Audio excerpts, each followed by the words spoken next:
things are changing. So we're a bit confused, I think, for example, on capitalism. Capitalism has been a remarkable resource allocation system, but at the same time, we're trying to replace it because it has failed to provide the equal opportunities, and it's failed to provide resource allocation in a way that takes into consideration the total cost of items, things like pollution and so on. So this is a moment, I think, where we have to rethink what that means. So I would say the most important question as we think about the resource allocations that we're dealing with is what is the cost, and how do you determine the new total cost of the various things that we're trying to accomplish? And I think, and then who plays what positions in terms of the world order?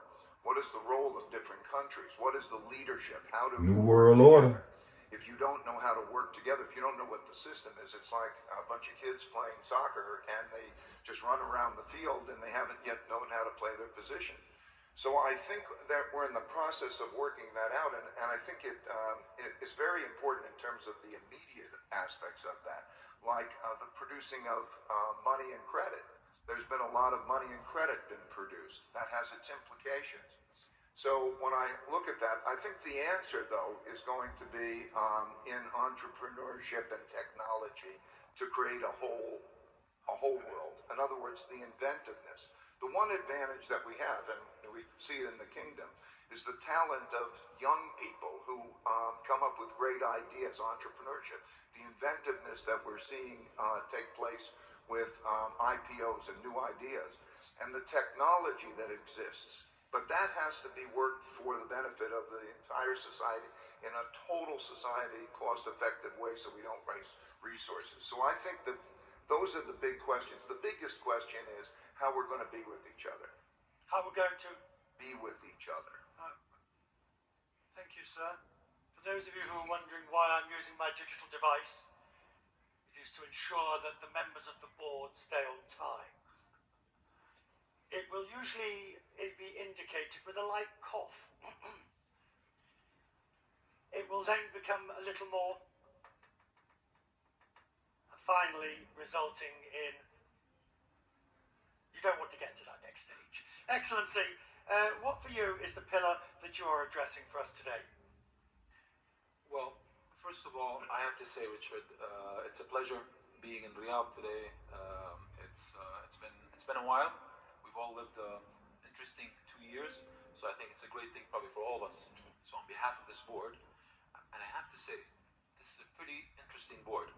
If we have that board for a business enterprise, I think it would be interesting to put some money with this board.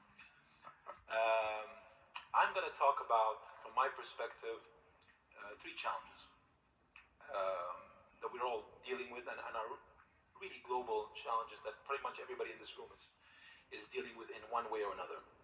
First is the climate challenge. The second is the disparity in the COVID recovery, which impacts all of us. And the third is the economic challenges that effectively we are all dealing with globally, and how we can navigate as investors going forward in the best way possible for humanity and for us from a rate of return perspective. First one, I think when we're talking about the global climate challenge, it's real. It's real, and for us as Mubadala, this is not a challenge that we recognize today, but we recognized probably 15 years ago as an investment theme. Meaning it's an investment theme based on a reality that we anticipated, and we started, our renewable energy investment platform started back in 2006, and we've invested over almost $20 billion over these last 16 years in renewable energy in over 30 countries. And it's proven to be a healthy investment theme that has achieved great positive rates of returns for us as investors. But more importantly, it's a contribution from us to this solution. The climate challenge is going to require everybody to contribute in their way. Nobody's going to solve it on their own. We have to all solve it together, and we have to solve it working together globally as institutions, as governments, as civil society, And it's a responsibility that we have to take it upon us all. Everybody in their own way and in their own capability. The second component, so, first theme, we have to invest in a way to support the handling of the climate challenge. The second theme in terms of the COVID recovery, this is something that has hit us all over the last 2 years. And again, it's really supercharged this digital transformation. Any institution, every one of us here around this table, I am sure, woke up one day and realized we were not fast enough on the digital transformation route. We have to go faster, and we have to look at technology and innovation in a way and in a speed very different than that speed of January or 2020 or December 19. And again, that's a very important thematic view for us all as investors. You gonna give me the first knock? We have another 30 seconds. I will do it better. I'll come back on the third point after you've turned the table. I'm grateful.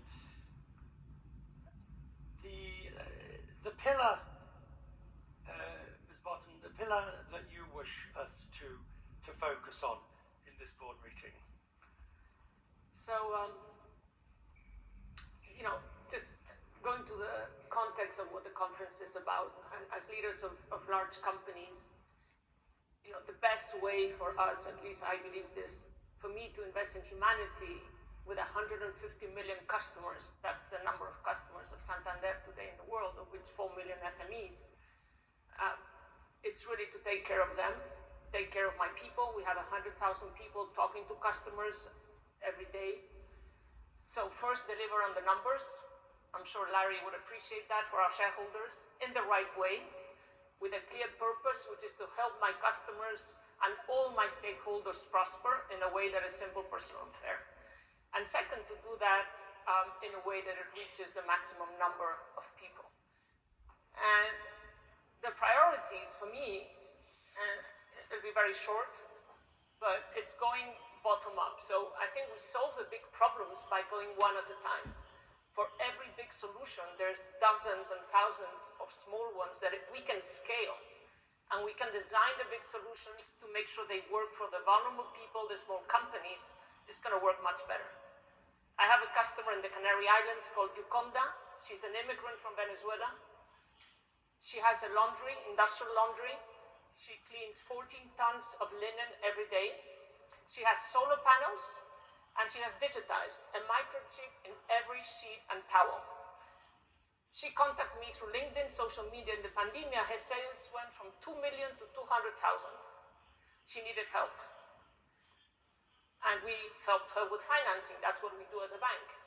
And there you have the three priorities. It's about women, it's about climate change, and it's about small companies.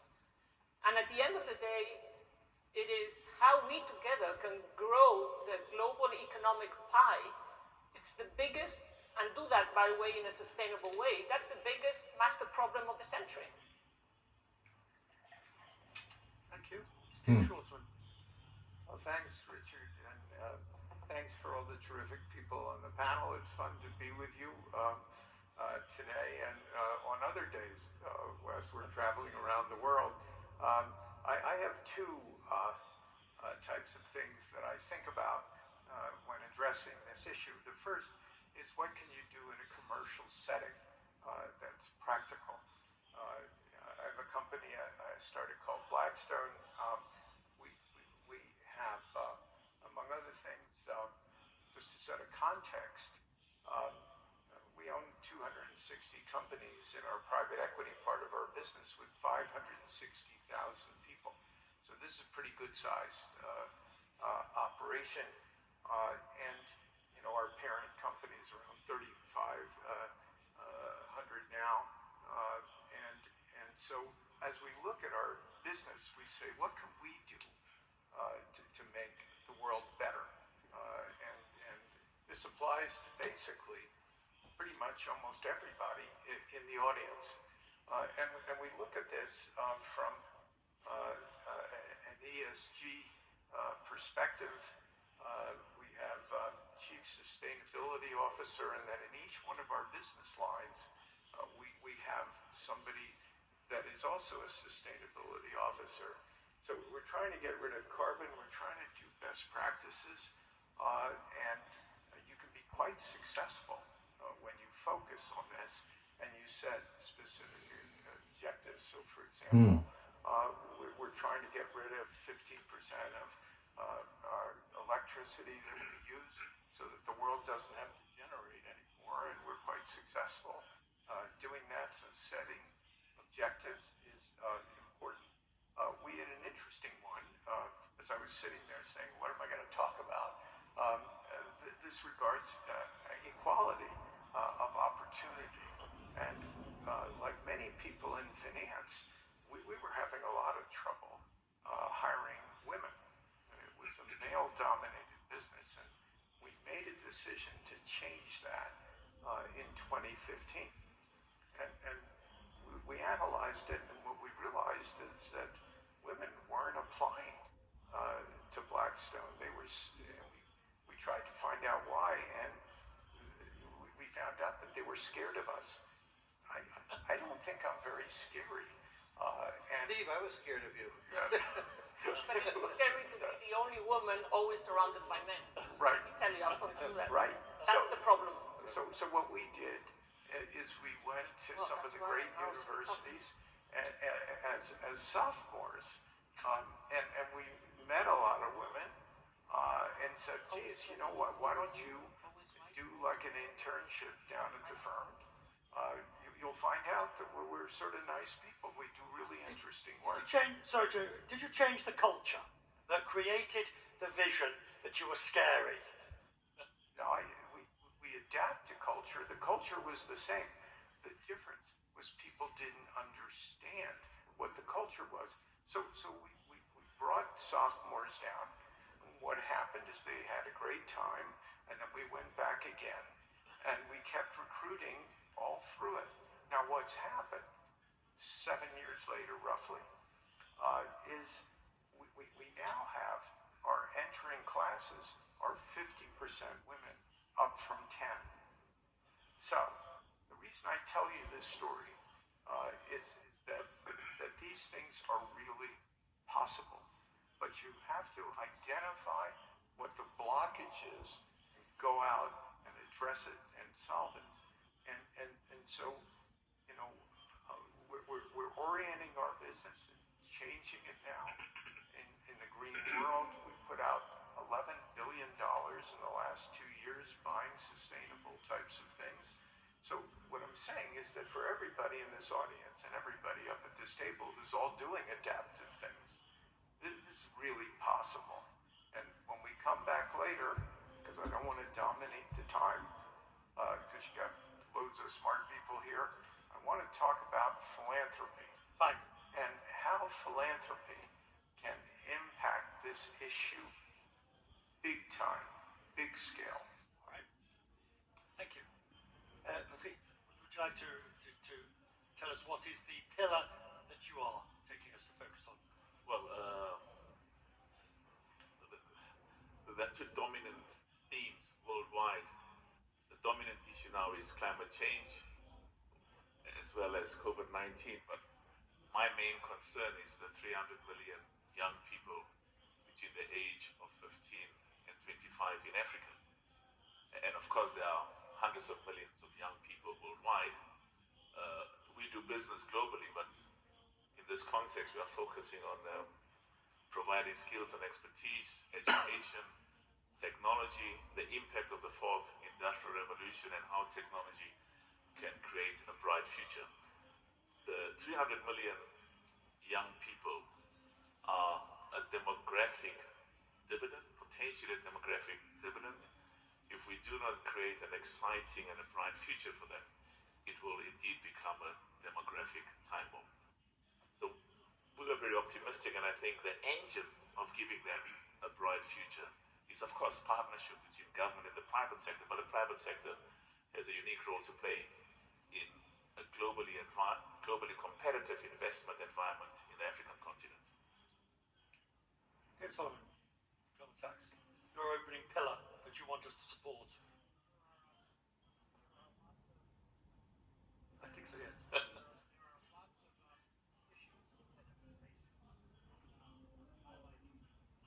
I'm not sure that Mr. Solomon's microphone is working, so